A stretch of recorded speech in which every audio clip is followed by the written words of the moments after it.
obviously there are greater forces which are challenging Chris Hani for who he is. And I've told you that he was not what he was not. He was who he is. And therefore, the enemies of Chris Hani are the enemies of the people of this country. Sure. 21 years ago, that's exactly the words that were said.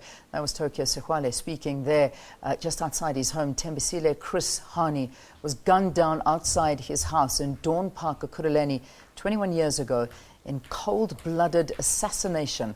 The struggle stalwart lost his life. The timing of his death coincided with South Africa's transitional period, making him a sacrifice to the end of apartheid.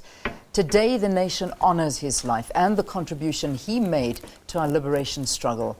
With us in studio is the late Chris Hani's wife, Limpho Hani, and Blade Nzimande as well, who is the SACP's current Secretary General. Both of you, thank you very much for being with us on this very important occasion. Thanks for inviting us. No, it's an absolute pleasure. Limpho, let's begin with you. It was 21 years ago, but I'm sure for you it still feels like it was yesterday. Oh, wow, 21 years ago, yes. Yeah. It still feels like it's yesterday, but the pain is much better. A bit teary sometimes, but like I say, I feel much better. Good, good. It's good to hear. And this day must mean so much for your family. What does it mean?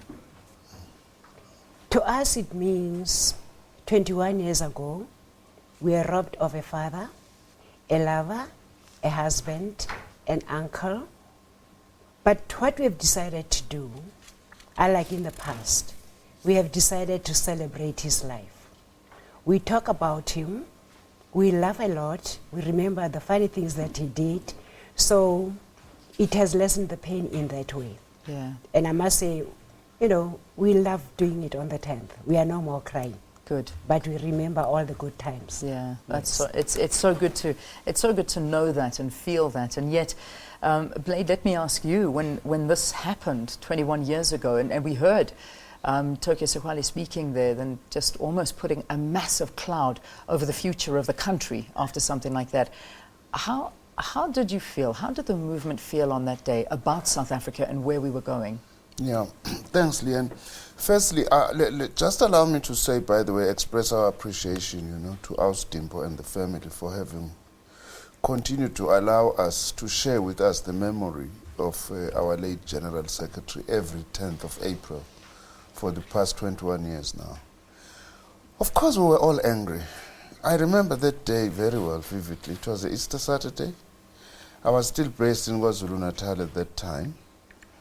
I remember very well, and there was a lot of anger, and the country really was teetering on the brink of civil war.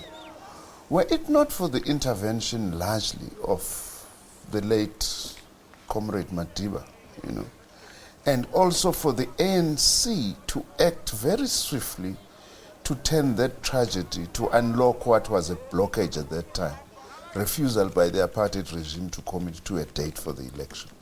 In fact, 27th of April, 1994, was agreed to in the wake of the assassination of our General Secretary.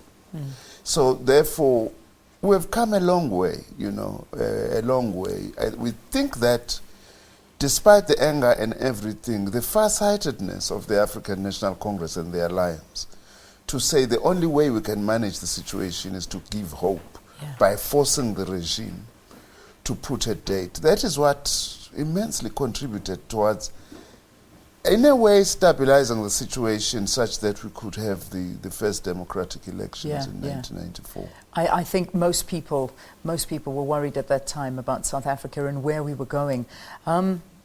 Looking at the Chris Hani then and what the Chris Hani in this day and age would be, where do you think Chris would be? What do you think he would be doing in this country that we see ourselves living in now?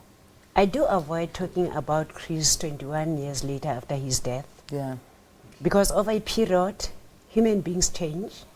So I think it wouldn't be correct for me to say Chris today would have done things this way or that way. Yeah. So I normally don't answer that question. Let's not talk about that. Let's talk about how he was described then. We saw Tokyo in that clip calling him a revolutionary.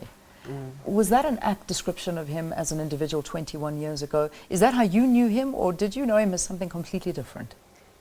Chris was a husband to me. Yes, I knew he was a revolutionary, but I leave that to the politicians. I want to talk to him about him as my husband, as my partner, as a father to my children.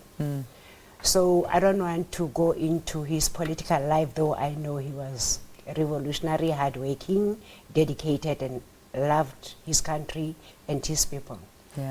To me, he was a loving dad, an understanding partner, very funny. He could hardly dance, and he could hardly dance. No, he didn't know how to dance. So there's my answer. He wouldn't have gone into politics, because if you go into politics, you have to know how to dance. No, he did that. He did very well. Okay. But my daughters and I are good dancers. Yeah. All he could do was just to look at us, you know, and say, "Wow, this is beautiful." But he couldn't. Poor guy. Oh man.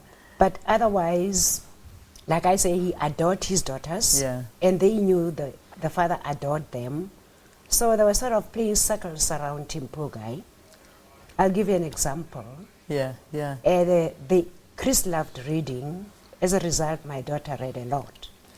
So for whatever reason, every weekend they would say to him, "Dad, can we have money to buy books?" He would give them money for books. They would buy books. They would never give him change or the receipt.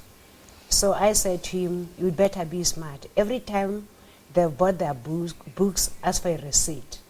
And the first time he did, they said, "It's mommy, it's unlike you." Just please, I'm going to give you 30 seconds, Blade. Just looking at the SACP today and the ideals that it was formed on when Chris Hani was around, are they still the same? The times are different, you know. It's now post-1994. We are in government, you know. When Comrade Chris passed away, we're not in government. The main thing for us is that continuing the legacy of Comrade Chris means being everywhere where the struggle is. In today's terms, to be everywhere where we need to be changing our country, inside government and outside government, in our communities, in the unions, you know, doing work with the people. That's what Chris loved. And in particular, one of his most important things, he knew he was amongst the first in terms of the challenges of a period in our history. Today, for instance, the task is to go to elections and to vote for the ANC on the 7th of May. That is how we are going to remember him today, to say that Comrade Chris was always the first. When arms were taken up, he was the first. He was amongst the first. When negotiations were taking place, he was amongst the first to participate there. So for us then, we interpret that in today's term to mean the task now is unite our people behind an ANC electoral victory. Very quickly, today, 21 years, what's happening to commemorate this day? Well, as we always do, and as I have said, with the kind cooperation of the family, we go to the gravesite where we normally then engage. But we are going to be having activities until Sunday in various parts of the country. The Chris Hani municipality in the Eastern Cape also has got activity. There is a dinner tonight by Eguruleni municipality where he was given the freedom of the city. And then we have activities right through till Sunday. Okay, thank you for talking to us. Limpho, thank you very, very much. To the family, obviously participate in all of these events as well. Do you have your own sort of remembrance ceremony as well? Yes, we do have our private one. Okay. Normally after doing the official one, we have what you call a very, very private one. Strictly honey blood, nothing else. Fantastic. Thank you. Thank you. Thank you for being with us. Thank you for sharing the memories, Blade. Thank you very much for being with us here as well on Morning Live. All right, we're going to be a little bit late for the news.